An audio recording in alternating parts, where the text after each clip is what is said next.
You ask Tiger to solve. This deals with linear equations with one unknown. The final result is x equals -3/2. Let's solve it step by step. Simplify the expression. Expand the parentheses. Multiply the coefficients. Simplify the arithmetic.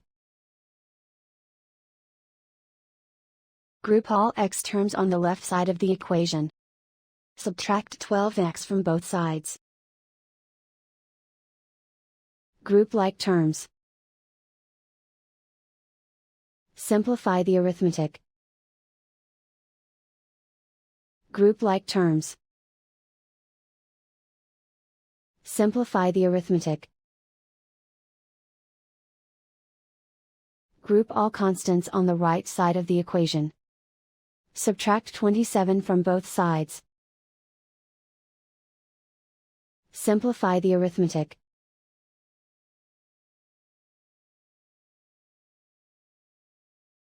Isolate the x.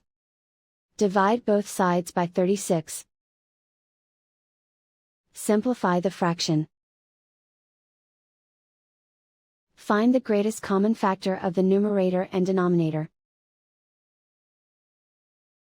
Factor out and cancel the greatest common factor. And so the final result is x equals -3/2.